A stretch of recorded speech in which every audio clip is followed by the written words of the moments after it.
मेरे 74,000, मैं चंदर सिंह तंवर बोल रहा हूँ। मेरे 74,000 रुपए की केसीसी है। मेरे देखिए, मेरे 1 रुपए भी माफ नहीं हुआ। हुल्लड़ करने से कुछ भी नहीं होगा। कांग्रेस वालों ने क्या किया, अपना अपना वो चेहरे देख के उनने उनके वालों को कर्जा माफ किया। इसका मतलब ये किसान जब बोल रहे हैं तो आप उसकी आवाज दबा रहे हो। 70,000 रुपए की केसीसी है, अभी तक मेरे 1 रुपए भी कर्जा माफ नहीं हुआ उनकी सरकार में, और जिनका भी कर्जा माफ हुआ। नमस्कार दर्शकों, आप देख रहे हैं मालवा क्षेत्र का सबसे स्ट्रॉन्ग न्यूज। नमस्कार दर्शकों, आप देख रहे हैं तेजस यूट्यूब चैनल और मैं हूं आपके साथ रामेश्वर, मेरे साथ देव पंडित कैमरामैन। तो आज हम आए हुए हैं खिलचीपुर विधानसभा के छापियाड़ा में और यहां पर चुनावी चौपाल का हम आनंद लेंगे और समस्त हमारे साथ नेतागण जुड़ चुके हैं। यहां से बीजेपी के ये प्रवक्ता है सभी, और यहां जो हमारे आम आदमी के प्रवक्ता है सभी, इधर कांग्रेस के प्रवक्ता सभी हमारे साथ जुड़ चुके हैं। तो सभी से हम सवाल जवाब करेंगे। चुनावी माहौल है, चुनावी चौपाल है, तो आप लोग वीडियो पे अंत तक बने रहिए और चैनल पे नए हैं तो सब्सक्राइब जरूर कीजिए, बेल आइकन को दबाइए ताकि आप तक नए नए वीडियो पहुंच सके। तो सबसे पहले हम सवाल की शुरुआत करते हैं बीजेपी से, क्योंकि वर्तमान में मध्य प्रदेश में बीजेपी सरकार है, तो विधानसभा चुनाव आने वाले हैं, इससे संबंधित हम सवाल पूछेंगे। यहीं से हमारे साथ भाई साहब जुड़ चुके हैं, बालचंद जी दांगी, जो कि उनसे पहला हम सवाल करेंगे। भाई साहब, विधानसभा चुनाव आने वाले हैं, तो छापियाड़ा में विधानसभा चुनाव को लेकर भारतीय जनता पार्टी की क्या तैयारियां हैं? देखो, छापियाड़ा तो एक मंडल है हमारी भारतीय जनता पार्टी की। पूरे मध्य प्रदेश में तैयारियां हैं जी, पूरे राजगढ़ जिले में तैयारियां हैं। और हम खिलचीपुर विधानसभा की बात करें तो इस बार भारतीय जनता पार्टी खिलचीपुर विधानसभा क्षेत्र को भारी मतों से जीतेगी और हम मध्य प्रदेश में राजगढ़ जिले की पांचों सीटें भारतीय जनता पार्टी के पक्ष में भारी मतों से जीता कर लाएंगे। हमारी भारतीय जनता पार्टी के पास विजन है, विकास है, और हम एकता की, संगठन की विकासता की बात करते हैं। बहुत बहुत धन्यवाद भाई।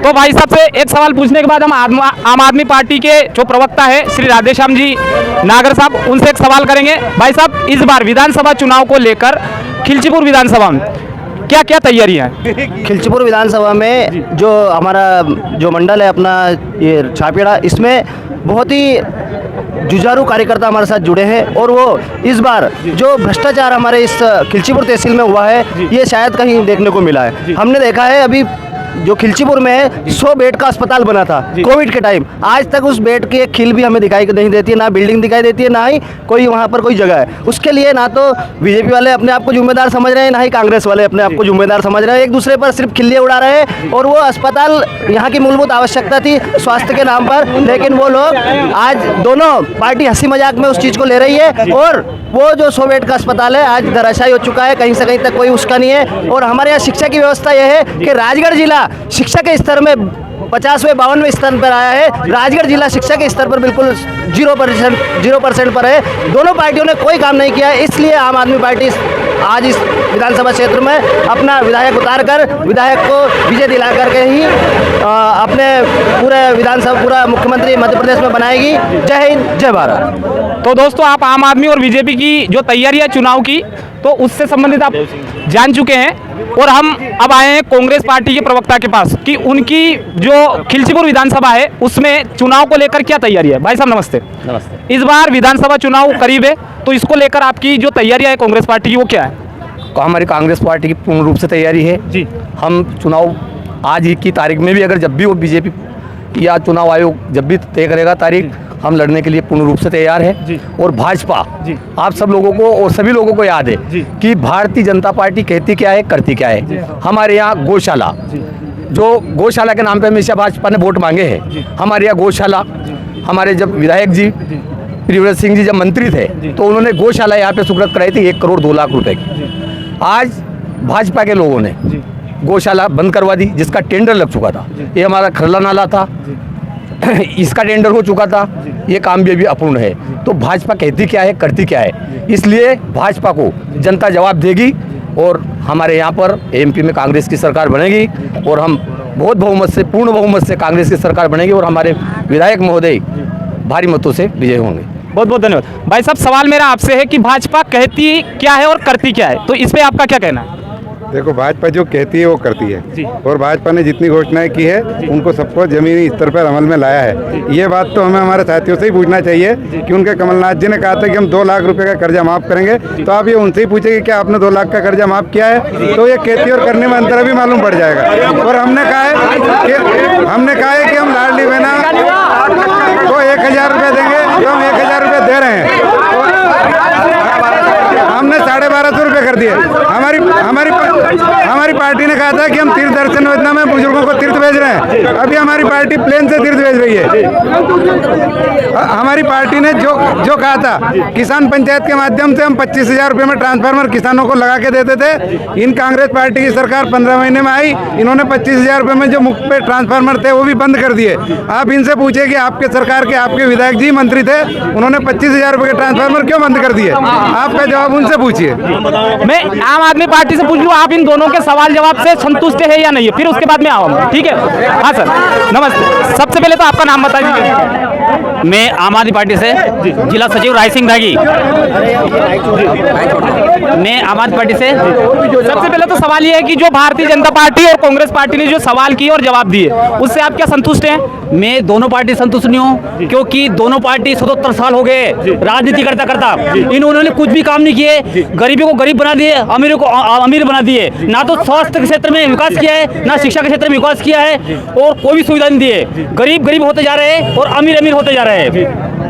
धन्यवाद भाई साहब। जिस प्रकार से एक मिनट, मैं उनसे, आप बालचंद जी भाई साहब ने और जो आम आदमी के प्रवक्ता ने जो बोला है वो आपने सुना ही होगा। देखिए, मेरा कहना यह है कि जो भी आप पे जो भी सवाल कर रहे हैं उनको आप सुनिए, उसके बाद जवाब दीजिए, क्योंकि मैं आपके पास ही आने वाला हूँ। हल्ला बोल करेंगे समझ में नहीं आएगा, तो आप इसका जवाब दे दीजिए। ऐसा है जी सर, कि यहाँ का जो विधायक है प्रियव्रत सिंह खींची, उसके मुकाबले में ना तो भारतीय जनता पार्टी के पास में विधायक है, ना आम आदमी पार्टी तो अभी तैयार हुई है, इनका घोड़ा कोई तैयार होगा मालूम पड़ेगा।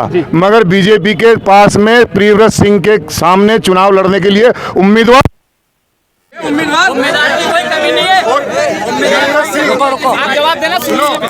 सिंह जैसा ऐसा चेहरा जो मध्य प्रदेश में ढूंढने से नहीं मिलेगा, जिसके पास ईमानदारी और सच्चाई और नीति दोनों मजबूत है। उस आदमी ने अब इसी छापियाड़े के अंदर 1 करोड़ 2 लाख की गौशाला दी थी, जो भारतीय जनता पार्टी उसे डकार गई।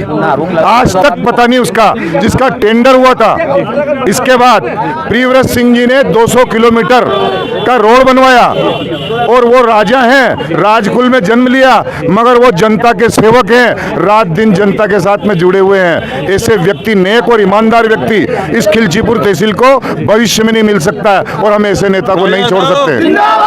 बहुत बहुत धन्यवाद भाई साहब। इनका कहना है कि खिलचीपुर विधानसभा के जो वर्तमान विधायक है श्री प्रियव्रत सिंह जी, उनके मुकाबले भारतीय जनता पार्टी में कोई व्यक्ति है ही नहीं कि जो उनके सामने टिक पाएगा। क्या ऐसा है?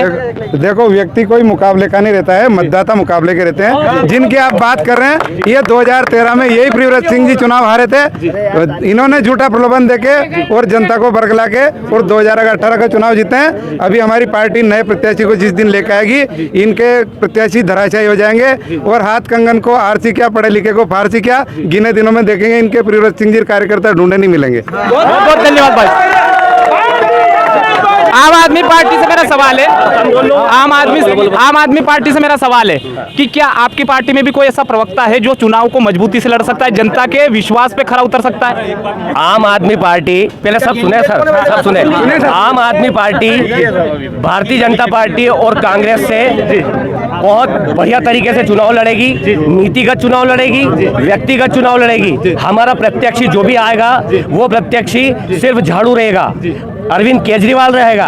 हम ये कहते हैं कि कांग्रेस पार्टी को वोट देते हैं, कांग्रेस पार्टी को अगर वोट दोगे आप तो फिर भी बीजेपी सरकार बनाएगी, क्योंकि ये इनके 22 विधायक बिके हुए हैं, 22 विधायक बिके हुए। इसलिए ये जनता से मेरा आह्वान है कि ऐसे लोगों को कभी वोट न दे कि जो वापिस बीजेपी की सरकार बनाएगी, वापिस बीजेपी की सरकार बनाएगी। इसके अलावा मैं और भी कुछ कहना चाहता हूँ। इसके अलावा भारतीय जनता पार्टी हारती भी है तो जीतती है, क्योंकि इनके ये नोट से वोट खरीदते हैं, ये नोट से विधायक खरीदते हैं, ये नोट से विधायक खरीदते हैं। इसलिए मेरी जनता से, इस पूरी खिलचीपुर विधानसभा की जनता से मेरा निवेदन है कि खरीदने वालों को और बिकने वालों को कभी वोट न दे। आम आदमी पार्टी आपके बीच में तीसरा विकल्प बनके आ चुकी है। आम आदमी पार्टी दिल्ली और पंजाब की तरह पूरी जनता को सुखी और खुशहाली देगी, विश्वास देगी। स्वास्थ्य फ्री देगी, जल फ्री देगी, शिक्षा फ्री देगी। शिक्षा फ्री लेना देगी। भैया। और इस बात बिल्कुल सही कह रहे हैं हम। और माता और बहनों के लिए जो योजना ये ला रहे हैं, ये माताओं बहनों के लिए ये योजना जो ला रहे हैं, ये खरीदने और बेचने की, ये केजरीवाल से खरीद के ला रहे हैं। ये योजना केजरीवाल की नीतियों को मध्य प्रदेश में लागू की जा रही है। मेरी जनता से निवेदन है कि केजरीवाल को ही क्यों ना वोट दिया जाए। तो आप सुनिए सर, एक सवाल। हेलो, हाँ भाई साहब ने बोला कि 14 महीने की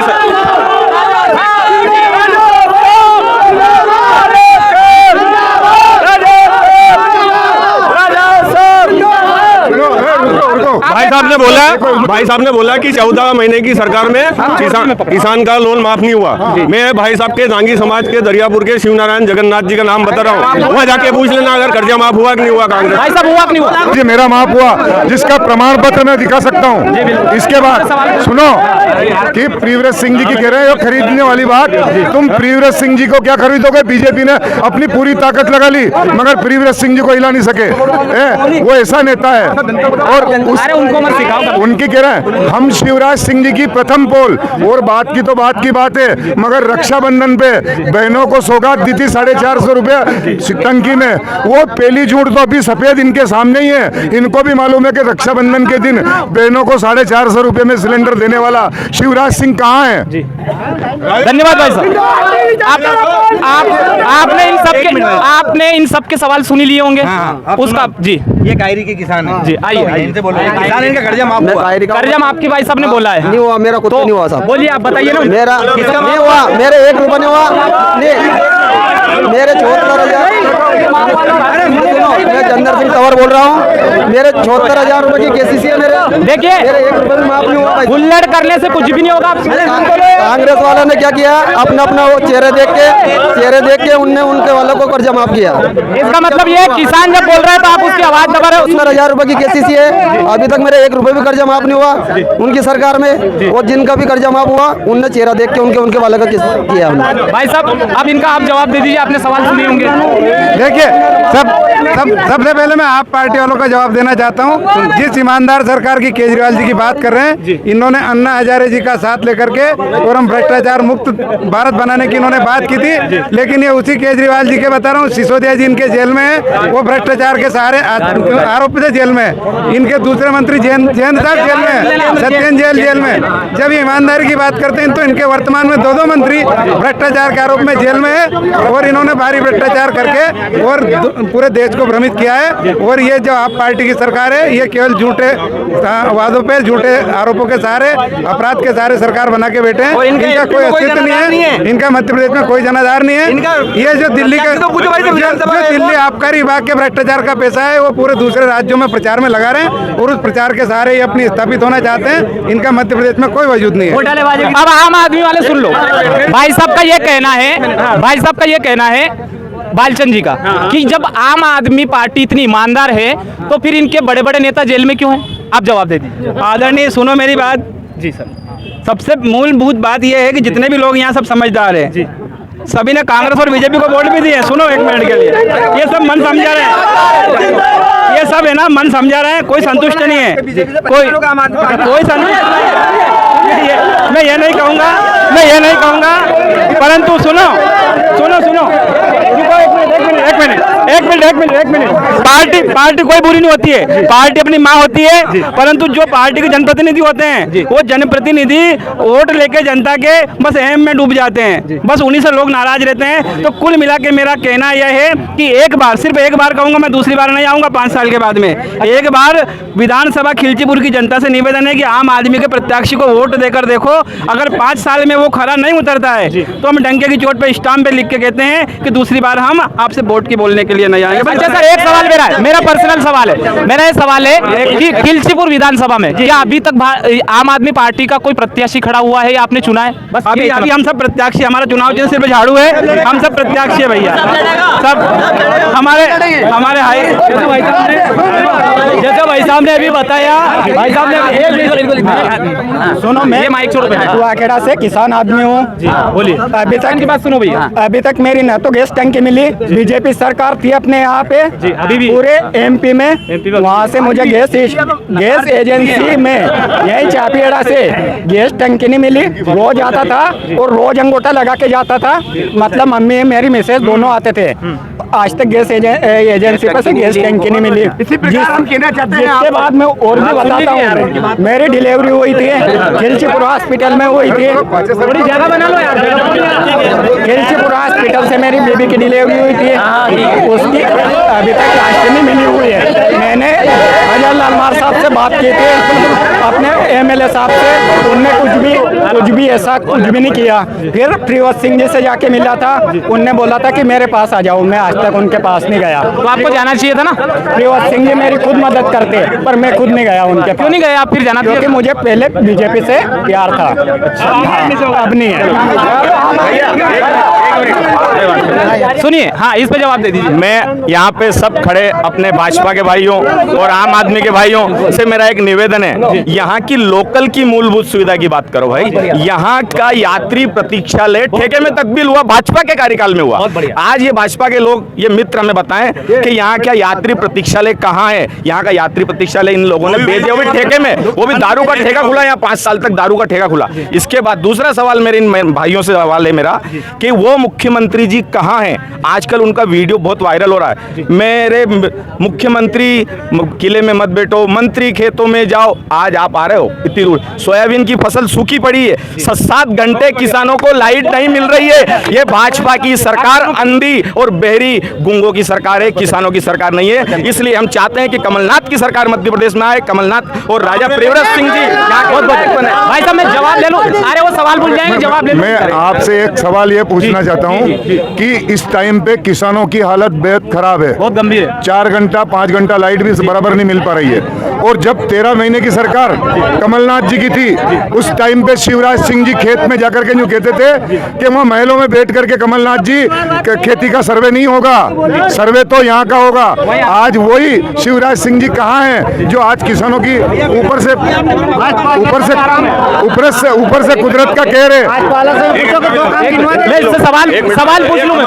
भाई साहब, सवाल आपने सुन ही लिया होगा, मैं एक बार रिपीट करूं क्या? उनका कहना यह है कि भारतीय जनता पार्टी कहती थी कि महलों में बैठने वालों, जब भारतीय जनता पार्टी कांग्रेस की सरकार थी तो लोगों को बोलते थे कि आप महलों में मत बैठो, किसानों की हालत देखो। और आज के टाइम पे जब सोयाबीन सूखा रही है, किसानों की हालत गंभीर है, तो जो भारतीय जनता पार्टी है वो महलों में राज कर रही है। तो इसका क्या मतलब है? आप इनका जवाब दे दीजिए। और यात्री प्रतीक्षालय दूसरा वो सवाल है, इनका वो भी जवाब देंगे। लेकिन सबसे पहले तो मैं किसानों की चिंता के बारे में बता देता हूँ कि माननीय कमलनाथ जी की जब सरकार थी, उस समय किसानों का फसल बीमा का 2200 करोड़ रुपए का की राशि राज्य के हिस्से की इन्होंने दबा के बैठे थे। जब इनकी सरकार गिरी, माननीय शिवराज सिंह जी रहे, तो 2200 करोड़ रुपए जमा करके किसानों को दिया है। अभी अगर बारिश नहीं हो रही है, पूरे प्रदेश में अधिकारियों को सर्वे करने के लिए कलेक्टर को लेटर लिखा है। पूरे प्रदेश में सर्वे होगा, जितना नुकसान होगा उसका आकलन करके किसानों को फसल बीमा भी मिलेगा और मुआवजा भी मिलेगा। और रही बिजली की बात, तो ये हमारे साथी से पूछ लो कि माननीय दिग्विजय सिंह जी के कार्यकाल में बिजली कितने समय आती थी और अभी कितने समय आ रही है। ना तो पहले सड़कें थी, ना बिजली थी, ना पीने का पानी था। और अगर 2003 के पहले की सरकारें याद कर लोगे तो रोना आता है, रोना। धन्यवाद। मेरी बात सुनिए आप सब, देखिए एक थोड़े से अलग हट जाइए।